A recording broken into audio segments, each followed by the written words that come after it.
Série Passos para o Reavivamento Pessoal, Cheios do Espírito Santo, Parte 9.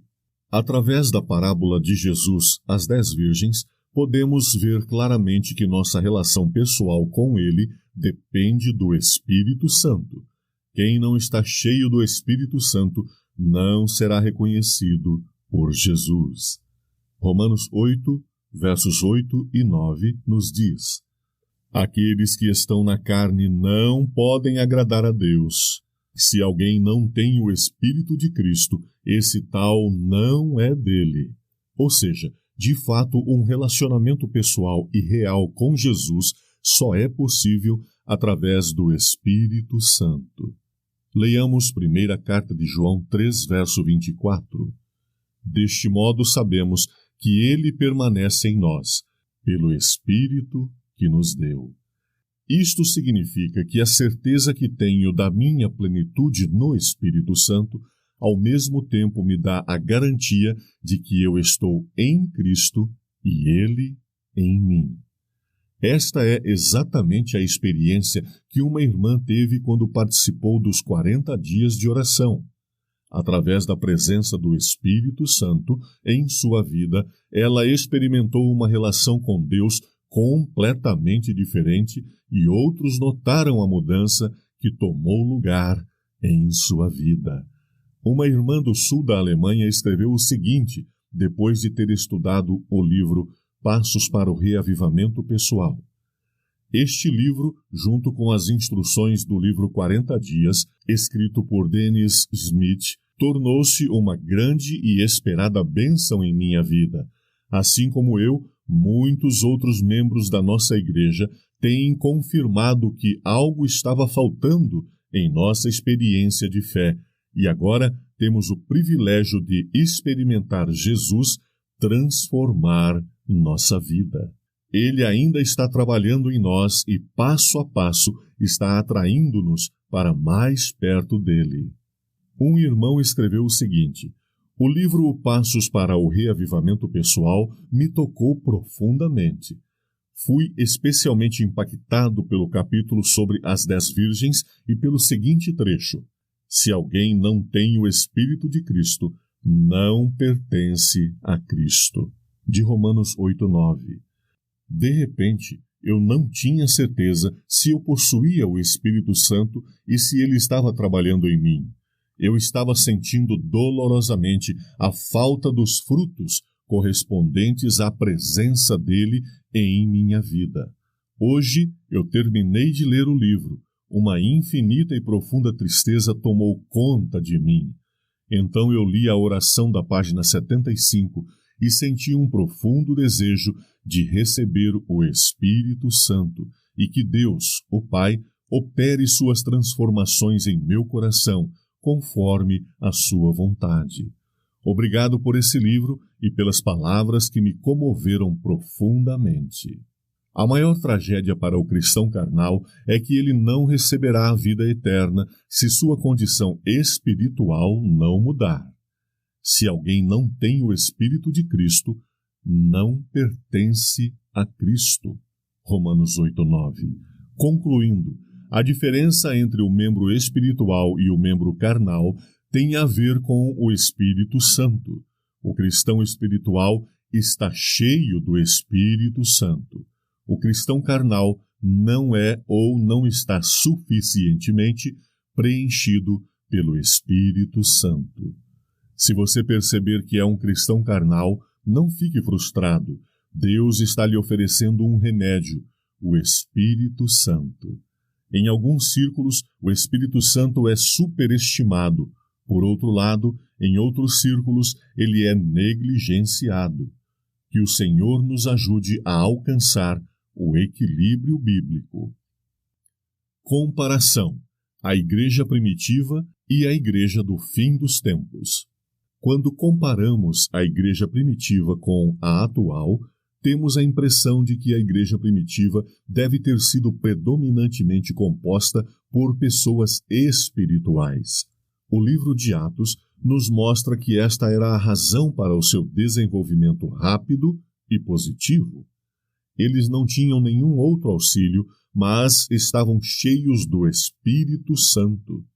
Atualmente, nós temos excelentes recursos em abundância, mas não permitimos que o Espírito Santo trabalhe.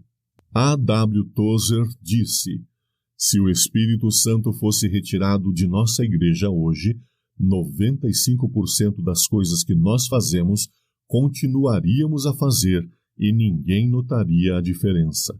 Se o Espírito Santo se tivesse retirado da igreja primitiva, 95% das coisas que estavam sendo feitas iriam cessar e todos notariam a diferença.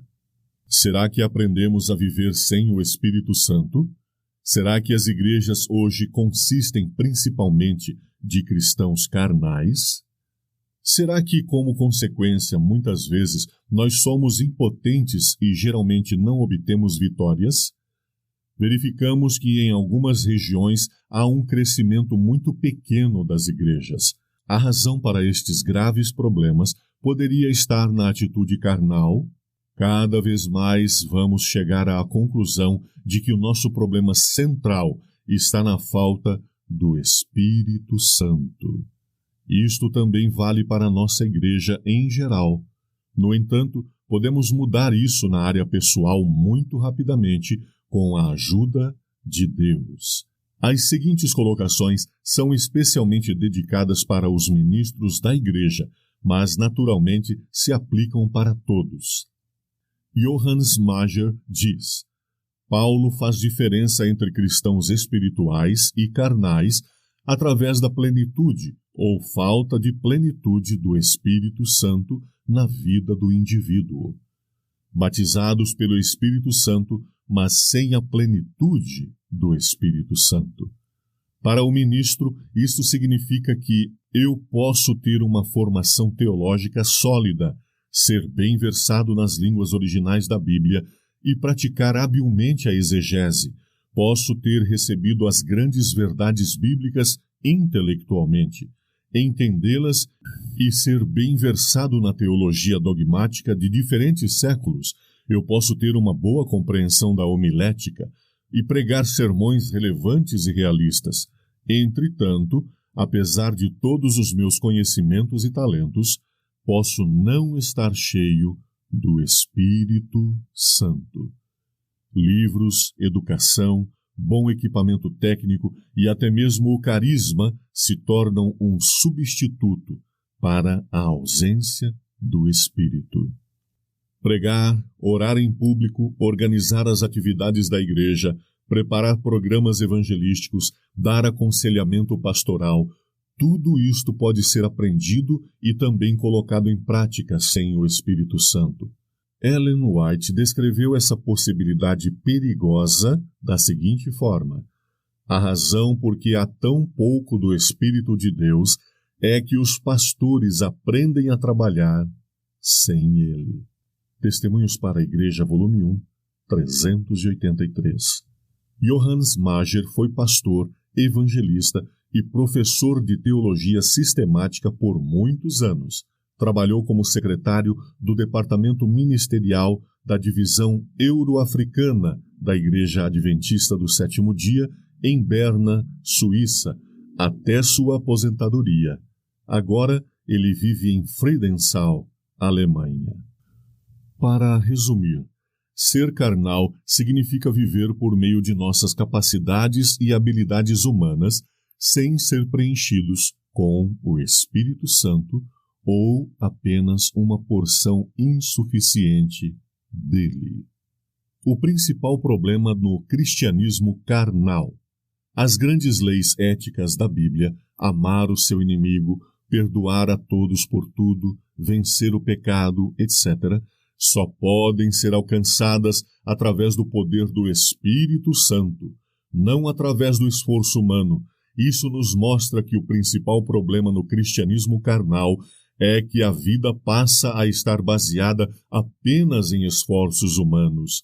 Não podemos realizar a vontade de Deus apenas por nossas forças. Vamos ler alguns versículos da Bíblia sobre este tema. Isaías 64:6. Todos os nossos atos de justiça são como trapo imundo. Jeremias 13:23. Será que o etíope pode mudar a sua pele? Ou o leopardo as suas pintas? Assim também vocês são incapazes de fazer o bem, vocês que estão acostumados a praticar o mal. Ezequiel 36:26 e 27. Darei a vocês um coração novo, e porei um espírito novo em vocês. Tirarei de vocês o coração de pedra, e lhes darei um coração de carne. Porei o meu espírito em vocês, e os levarei a agirem segundo os meus decretos, e a obedecerem fielmente às minhas leis. Romanos 8:7. A mentalidade da carne é inimiga de Deus, porque não se submete à lei de Deus, nem pode fazê-lo. Ou a mente regida pela carne é inimizade contra Deus, pois não está sujeita à lei de Deus e nem pode fazê-lo. Ellen White diz muito claramente e com precisão: aquele que está tentando alcançar o céu por suas próprias obras, guardando a lei, tenta uma impossibilidade. O homem não pode ser salvo sem obediência, mas suas obras não devem vir de si mesmo. Cristo deve operar nele o querer e o realizar, segundo a sua boa vontade. Review and Herald, julho de 1890. Acredito que essas referências demonstram que não somos capazes de fazer a vontade de Deus sem o Espírito Santo.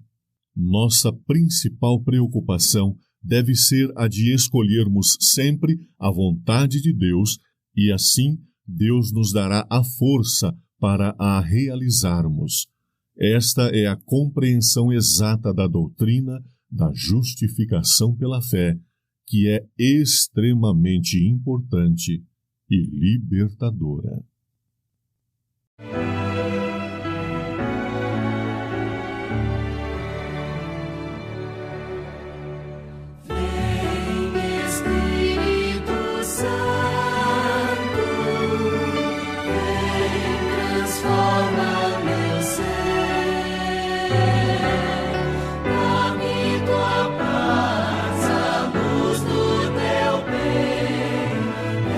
Eu te